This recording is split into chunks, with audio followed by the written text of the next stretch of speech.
Early on in Harry and Meghan's relationship, and when they were still working royals shortly after their wedding, this was a time where people were still offering them a lot of benefit of the doubt, and people were still giving Harry and Meghan a lot of chances. They tend to forget that part of their history and narrative and just conveniently leave it out. A lot of us did support Harry and Meghan at that point because neither had given us reasons not to. But when you are a narcissistic liar telling lies you don't even need to tell, that's when the tides turned. I believed the Netflix series, but then I found out conflicting info and went down the rabbit hole of Meghan being a horrible person who uses people and then ghosts them while telling lies, and we are getting to know more about Harry as he's not some duped boy. At some point, he became complicit. I think this was a lot of us. A lot of us were, just kind of had a loose understanding of what was going on at first and just kind of slowly were like, well, how? Even just what are the odds of this one lady having this many problems and this much beef and this much drama following her around different continents? There's no odds. That's not happening. She's the common denominator. And a lot of people have found their way to disliking Meghan Markle just because of her own actions and the frivolous lies that she's told, but also because Harry and Meghan put themselves out there a lot. And that's part of what I think contributes to the idea that they're very high in narcissism, is that they put themselves out there constantly. And it doesn't matter if they're telling the truth or not. They're putting themselves out there and they have no concept or understanding of the fact that they're almost always like digging themselves in a deeper and deeper hole. And that has to be narcissism, to have that little self-awareness and to keep doing it. It's crazy. About the Angola trip, about Harry's recent trip to Angola, Daniel says, well, I'm kind of okay with it. Kind of. Isn't it what he is doing what we have expected them to do after Megxit? And honestly, there is not much this man-child can do with his IQ and work experience. While the Montecito PR mashing is very distracting and inappropriate in this endeavor, but there is a long way in front of him to rectify his reputation. True, and I do think that there were elements of the Angola trip that could have worked in his favor, but most glaring problem that came from it was the revelation that he blocked certain press from attending.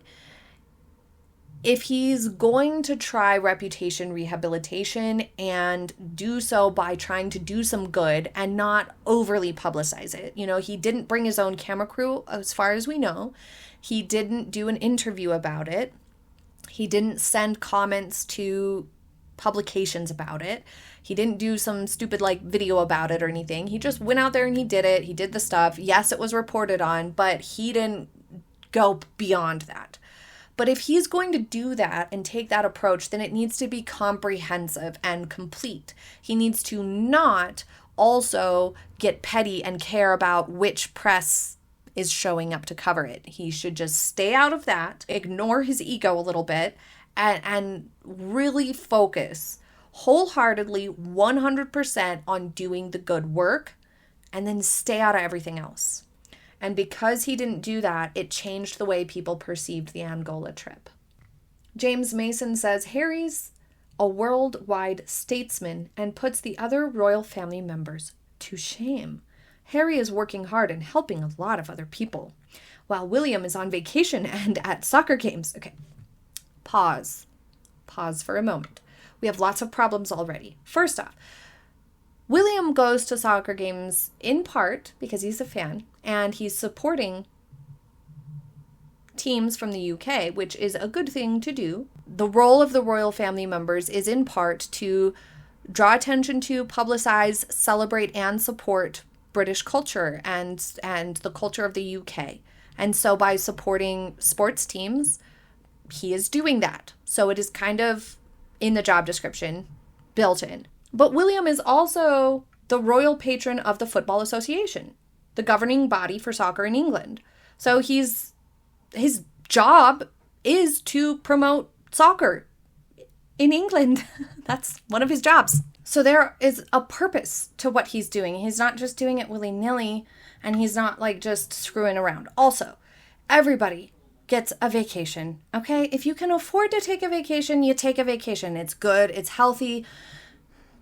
That's ridiculous to pretend like somebody shouldn't take a vacation. Somebody who works much of the year shouldn't take a vacation? No, that doesn't make any sense.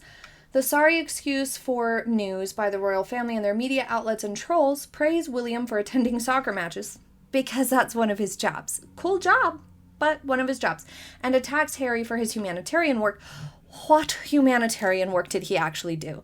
He went to Angola, a place where the landmines have had millions of dollars given to try to clear the landmines. And the landmines are supposedly, should be by now, mostly gone.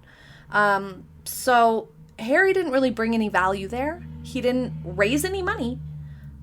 So I'm not really sure how he is delivering humanitarian work. He says it makes the British people look bad. I don't think so. I think that this commentator, James Mason, looks bad for making such a stupid comment. That's clearly a little ignorant to what Prince William actually does. Carol Fairchild has written me many times that she cannot watch my videos because I'm constantly looking to the side at my script or my notes, and it's very distracting to her. Well, I can't memorize everything. I just can't. And I don't have a teleprompter or anything, obviously. I just make these. Okay, so I'm more of a writer than a video type of person. Being on camera was one of the hardest things to get used to. Writing is something that I could do pretty easily any day. So I write what I'd like to say, or I write my notes, and then I do pay attention to them because I can't remember everything. I can't keep track. So sorry it bothers you. Maybe I can find a better setup someday, but I'll never sit around and try to memorize these videos. That would be too hard and take way too long. This user says, Harry's first walk with the Halo Project had a much better impact. The second and third simply appear as pathetic attempts at publicity. If he had spent his time trying to help, really help, it would have meant more to the charity and the public. But much like his wife, he hasn't been able to come up with anything meaningful without the Royal Foundation. This is a good point. Many of you wrote me about this, that Harry has done this walk multiple times, and that's why it wasn't as meaningful or profound or impactful this time. It makes perfect sense. And I also missed out on the whole Halo Trust drama. I didn't know about this, so thank you all for informing me. Angelina Jolie resigned from Halo Trust because of misappropriation of funds and paying trustees and whatnot just to show up. So Halo Trust, not as reputable as they once were or as their reputation used to be.